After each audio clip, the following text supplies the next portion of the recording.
오늘 묵상 창세기 3장 타락과 은혜. 첫 번째, 누구를 신뢰할 것인가? 누구의 말을 들을 것인가? 누구를 믿을 것인가? 인류의 비극은 하나님이 아니라 사탄의 말을 듣고 사탄의 말을 믿은 데서 시작했습니다. 어처구니 없게도 하와는 뱀의 말에 귀를 기울였습니다. 말만 들은 것이 아니라 하와는 뱀의 말을 듣고 그 말을 곰곰이 생각했습니다. 묵상이라고 바꾸어도 좋을 것 같습니다. 생각은 생각에서 멈추지 않고 행동으로 이어졌습니다. 하와는 선악과를 따서 먹었습니다. 자기 혼자만 먹은 것 아니라 자기와 함께 있는 남편에게도 주었고, 아담도 그것이 무엇인지 알면서도 선악과를 먹었습니다. 하나님이 아니라 뱀의 말을 듣고 믿으면서 인류의 비극은 시작했습니다. 스콧 팩은 생각이 게을러서 아담과 하와가 죄를 지었다고 말했습니다. 선악과를 따먹었을 때 어떤 일이 일어나게 될지, 선악과에 관해 하나님께서 하신 말씀이 무엇인지 부지런히 생각했다면 선악과를 따먹지 않았을 것이라는 말입니다. 하나님의 말씀을 들을 것인지 아니면 뱀의 말을 들을 것인지 누가 더 신뢰할 만한지 생각하지 않았다는 말이기도 합니다. 우리도 다르지 않습니다. 하나님의 말씀을 듣고 하나님을 신뢰하며 사는 그리스도인이지만 생활을 돌이켜보면 종종 자주 하나님과 하나님의 말씀이 아니라 나의 기분이나 성향, 내 눈에 좋아 보이는 것을 먼저 선택합니다. 누구의 말을 들을 것인지, 누구를 신뢰할 것인지 우리는 매일매일 선택의 순간에 섭니다. 누구를 신뢰해야 할지 생각해야 합니다. 자신이나 돈, 명예나 성공보다 하나님을 신뢰하고 하나님의 말씀을 신뢰하는 지혜로운 삶을 살아가야 하겠습니다. 두 번째, 눈이 밝아졌다. 아담과 하와가 선악과를 따먹은 후에 제일 먼저 깨달은 것은 무엇입니까? 뱀이 그들을 유혹할 때 말했던 것처럼 눈이 밝아졌습니다.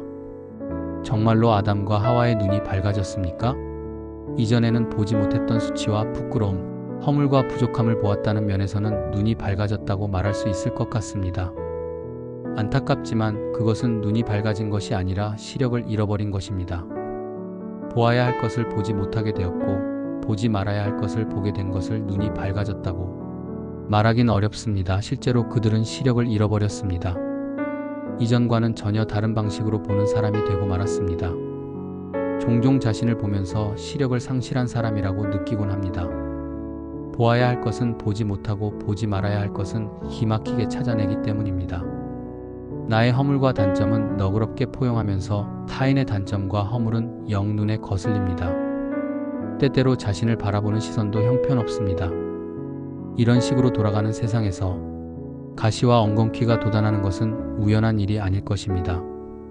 성경을 여는 창세기의 시력을 상실한 이야기가 있다면 성경을 닫는 요한계시록에는 시력을 회복하는 이야기가 있습니다. 요한계시록 3장 18절입니다. 예수 안에서 잃어버린 시력을 회복하라는 말씀입니다. 예수께서는 우리의 시력을 회복하시는 분입니다.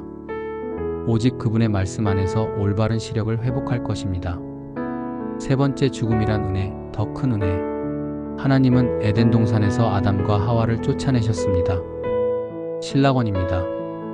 하나님은 이 두 사람이 생명나무 열매를 따먹고 영생할까 하여 그들을 쫓아내셨고 땅을 갈게 하셨습니다. 죽음을 피할 수 없게 되었다는 뜻이며 이전과 다른 방식의 노동을 통해 먹고 살 수밖에 없었다는 뜻입니다. 죽음, 아무리 생각해도 비극입니다. 선하고 아름다운 것도 아닙니다. 하지만 더 큰 비극이 있습니다. 죄인이 죽지 않는 것입니다. 죄를 지으면서 죽지 않는 것이야말로 저주이자 비극입니다.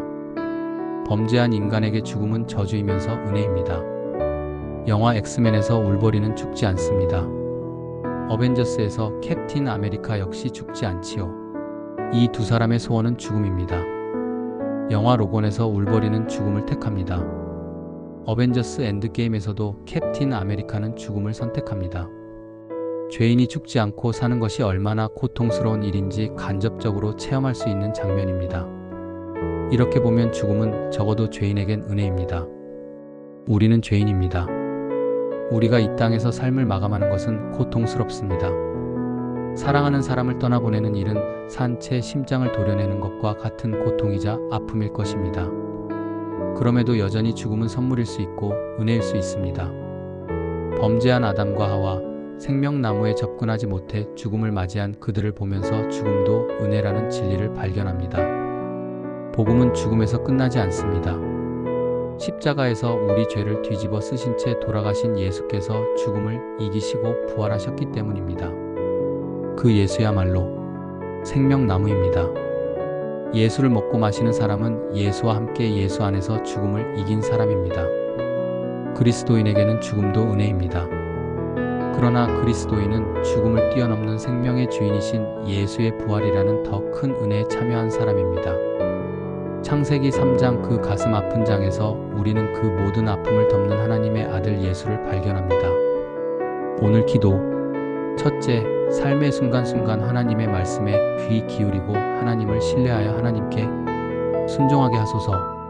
둘째, 하나님의 시선으로 나와 이웃 세상을 볼 수 있게 하소서.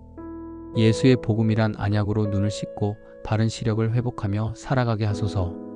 셋째, 죽음도 은혜임을 알게 하시고 죽음을 새로운 시선으로 보게 하소서. 죽음 넘어 더 큰 은혜를 바라보며 이 땅을 살아가게 하소서.